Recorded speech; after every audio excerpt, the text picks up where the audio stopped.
अच्छा, तो 5 नंबर जो रिएक्शन होगा, पिछला वीडियो में हमने 4 तक किया था। एल्केन का हम लोग प्रिपरेशन कर रहे हैं, एडवांस लेवल का जो रिएक्शन है वो सब कर रहे थे। तो यहाँ पर 5 नंबर रिएक्शन है बाय रिडक्शन।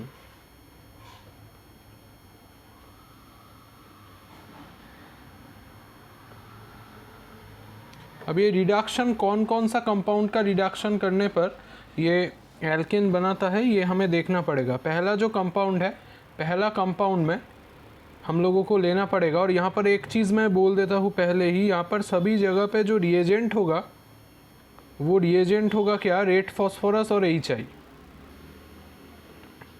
रेड P और उसके साथ HI का जो अमाउंट है वो वेरी करेगा, पर रेड फॉस्फोरस यहाँ पर क्या होगा, ये कैटलिस्ट होगा। तो ये कैटलिस्ट होगा और HI का जो अमाउंट है वो क्या करेगा, वो वेरी करेगा, सभी जगह पे वही यूज़ होगा। तो एक नंबर हम लोग देखेंगे कि अल्कोहल को रेड P और HI से रिड्यूस करके, ये रिड्यूसिंग एजेंट है, बहुत पावरफुल रिड्यूसिंग एजेंट है, कैसे हम लोग एल्केन प्रिपेयर करेंगे। ऐसे ही बहुत सारा कंपाउंड है, 4 कंपाउंड में मैं दिखाऊंगा। तो पहला जो है ये ROH मैंने लिख दिया, ये हो गया हमारा अल्कोहल। तो ये अल्कोहल में हमने क्या किया, यहाँ पर 2 HI देना पड़ेगा। मैंने बोला था ये HI का जो क्वांटिटी है वो वेरी करेगा। और यहाँ पर आपने दे दिया कैटलिस्ट जो है रेड फॉस्फोरस और हीट दे दिया। अब यहाँ पर क्या होगा, यहाँ पर 2 HI है, इसमें से एक जो हाइड्रोजन है, ऐसा 2 HI मैंने यहाँ पर ड्रॉ कर दिया, एक HI और प्लस यहाँ पर और एक HI, ऐसा मैंने रेड कलर से ड्रॉ कर दिया। अब अच्छे से देखो, यहाँ पर एक हाइड्रोजन है और उसके साथ ये जो OH है ये निकल जाएगा H2O करके। तो पहला कंपाउंड हमारा क्या हुआ, H2O हो गया। दूसरा जो यहाँ पर आयोडीन है, ये आयोडीन के साथ रिएक्ट करके क्या बनाएगा, I2 बनाएगा। तो ये भी हमने लिख दिया। अब पड़ा हुआ क्या है, R पड़ा है और H पड़ा है, तो जोड़ दो RH। तो मतलब क्या, हमें एल्केन मिल गया। कोई भी जगह पे अगर एल्किल ग्रुप के साथ हाइड्रोजन दे दे तो ये एल्केन बना देता है, तो हमें ये एल्केन हमारा मिल गया। अब R के जगह पे कोई भी अगर ग्रुप दे दे, CH3 दे दे, C2H5 दे दे, या कोई भी अल्काइल ग्रुप दे दे, तो आप यहाँ से RH उसके साथ एक H को लगा दो, तो ये आपका हो जाएगा। तो अल्कोहल को रिड्यूस करने पर 2 मॉलिक्यूल्स ऑफ HI यहाँ पर लगता है। रेड P तो कैटलिस्ट है, उसका अमाउंट कांस्टेंट होगा, यहाँ पर 2 मॉलिक्यूल HI का लगेगा। अब 2 नंबर जो रिएक्शन है, 2 नंबर रिएक्शन में एल्डिहाइड पार्टिसिपेट करेगा। तो एल्डिहाइड क्या है, यहाँ पर अल्कोहल में OH ग्रुप किसी भी कंपाउंड में है तो उसको अल्कोहल बोला जाता है। एल्डिहाइड मतलब CHO ग्रुप होगा। तो RCHO ये अगर ग्रुप आ जाए, तो RCHO अगर ये ग्रुप आ जाए तो इसको बोला जाता है क्या, एल्डिहाइड। और ये CHO इसको बोला जाता है एल्डिहाइड। इसमें भी हम लोग रेड P और HI दे के इसको रिड्यूस करके एल्केन बना सकते हैं। कैसे, यहाँ पर 2 मॉलिक्यूल से नहीं होगा, यहाँ पर क्या लगेगा, 4 मॉलिक्यूल लगेगा। तो 4 HI और उसके साथ आपने दे दिया क्या, रेड P, और यहाँ पर दे दिया हीट। तो यहाँ पर क्या होगा, अच्छे से देखना पड़ेगा। 4 HI में से ऐसे सपोज हमने लिख दिया 1 HI, 2 HI, यहाँ पर 3 HI और यहाँ पर 4 HI, ऐसा हमने लिख दिया। 4 जो HI है इसको हमने ड्रॉ कर दिया ऐसे खुल के। तो यहाँ पर क्या होगा, यहाँ पर एक जो यहाँ पर H है और एक यहाँ पर जो H है, ये दोनों H इस O के साथ बाइंड करेगा और बनाएगा क्या, H2O। तो पहला कंपाउंड क्या आ गया, H2O आ गया। अब यहाँ पर पहला कंपाउंड तो H2O आ गया। अब क्या होगा, यहाँ पर एक ये आयोडीन है, एक ये आयोडीन है, ये दोनों मिलके एक I2 मॉलिक्यूल बनाएगा। ये आयोडीन और ये आयोडीन मिलके भी एक I2 मॉलिक्यूल बनाएगा, मतलब क्या, 2I2 आएगा। तो 2 आयोडीन मॉलिक्यूल बन के निकल गया। अब पड़ा हुआ क्या है, पड़ा हुआ है यहाँ पर देखिए अच्छे से, R पड़ा हुआ है और CH पड़ा हुआ है और यहाँ पर 2 हाइड्रोजन पड़ा हुआ है। तो RCH के साथ 2 अगर हाइड्रोजन जुड़ जाए तो ऐसा क्या आ जाएगा, RCH के साथ 2 हाइड्रोजन मतलब CH3। तो ये हमारा CH3 ग्रुप मतलब एक एल्किल ग्रुप आ गया, एल्केन के R ग्रुप के साथ जुड़ा हुआ है। तो मतलब एल्डिहाइड को अगर आप रिड्यूस करोगे तो बार बार ही आपको ये CH3 ग्रुप ही मिलेगा। तो ये भी हमारा एल्केन आ गया। तो ऐसा एल्केन आएगा जहाँ पर एक टर्मिनल में तो CH3 होगा, उसको आप हटा नहीं सकते हो। तो ये आ गया एल्डिहाइड से एल्केन। अब हम लोग करेंगे कीटोन से एल्केन। कीटोन में भी 4HI ही लगेगा, एल्डिहाइड के ही जैसा। अब कीटोन क्या होता है? कीटोन मतलब C डबल बॉन्ड O, ये कंपाउंड को कीटोन बोला जाता है। कोई भी ग्रुप में, कोई भी कंपाउंड में अगर C डबल बॉन्ड O ये ग्रुप जुड़ा हुआ हो, CHO नहीं, C डबल बॉन्ड O, तो उसको कीटोन बोला जाता है। अब इसमें हम लोग क्या देंगे? इसमें HI दे देंगे, 4 मॉलिक्यूल HI देंगे।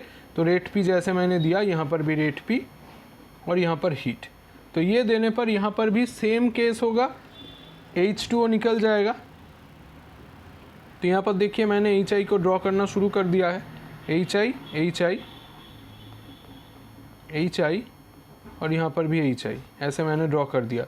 तो पहला मैंने क्या बोला? H2O निकलेगा और 2I2 निकलेगा। तो H2O कैसे निकलेगा? ये H और ये O, तो यहाँ पर H2O निकल गया। H2 अगर निकल गया यहाँ से, अब I2, ये I, तो यहाँ पर आ गया क्या? 2I2, ये 2I2 आपका निकल गया। अब यहाँ पर देखिए क्या पड़ा हुआ है, यहाँ पर R पड़ा हुआ है, C पड़ा हुआ है और R पड़ा हुआ है, RCR पड़ा हुआ है और 2 हाइड्रोजन है।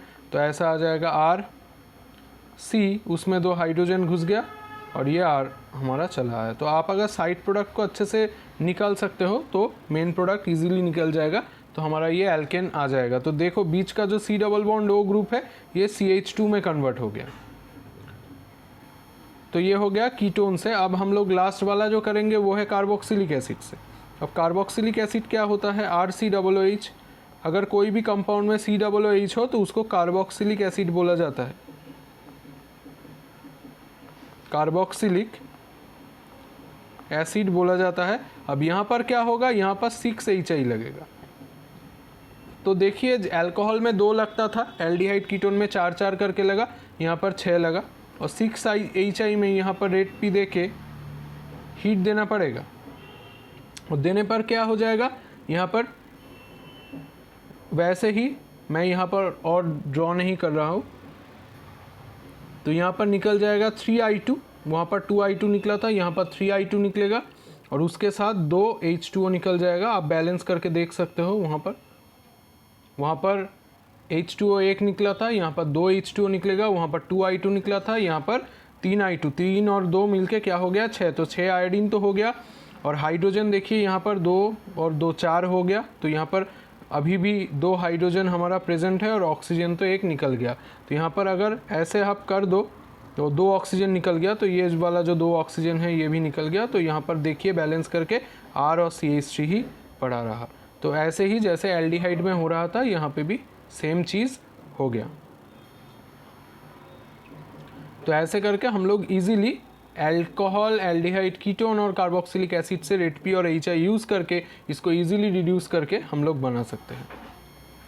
नेक्स्ट 6 नंबर वाला जो रिएक्शन है वो एक एडवांस लेवल का रिएक्शन है, बाय हाइड्रोलाइसिस ऑफ, इसका हेडिंग जो होगा ये होगा बाय हाइड्रोलाइसिस ऑफ मिथेनाइड्स। अब ये मिथेनाइड्स क्या होता है? मिथेनाइड्स मतलब methane forming compound, methane forming inorganic compound, inorganic, organic नहीं होता, inorganic compound. Methane forming inorganic compounds are known as methanides. ऐसा 2 ही कंपाउंड होता है जिससे आप लोग ऑर्गेनिक एक कंपाउंड बना सकते हो। तुम्हें क्वेश्चन दिया जाएगा कि इनऑर्गेनिक कंपाउंड से ऑर्गेनिक कंपाउंड कैसे बनाओगे या मीथेन कैसे बनाओगे, एग्जाम्पल दो। एक होगा beryllium carbide, Be2C। Beryllium carbide में आप अगर 4H2O दे दोते, 4H2, इसीलिए हाइड्रोलाइसिस बोला है क्योंकि पानी देके इसको तोड़ रहा है यहाँ पर, तो मीथेन तैयार हो जाएगा। प्लस यहाँ पर 2 BeOH2 ये तैयार हो जाएगा। तो बेरिलियम हाइड्रोक्साइड तैयार हो गया। बेरिलियम कार्बाइड एक मीथेनाइड है, इनऑर्गेनिक कंपाउंड है, पर ये मीथेन तैयार करता है, ऑर्गेनिक कंपाउंड तैयार कर सकता है। दूसरा जो मीथेनाइड है, दूसरा जो इनऑर्गेनिक कंपाउंड है वो है एल्यूमिनियम कार्बाइड, Al4C3। और Al4C3 में आप अगर 12H2O दे दोगे ऐसे 12H2 आप अगर दे दोगे तो यहाँ पर आ जाएगा 3CH4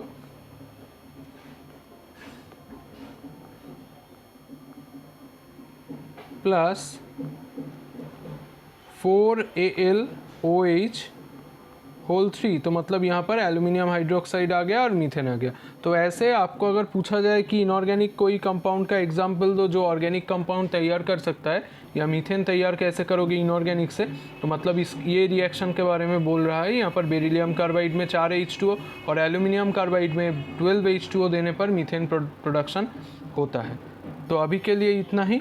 तब तक के लिए आप लाइक, कमेंट और शेयर करना मत भूलिए और चैनल को सब्सक्राइब कीजिए। Thank you.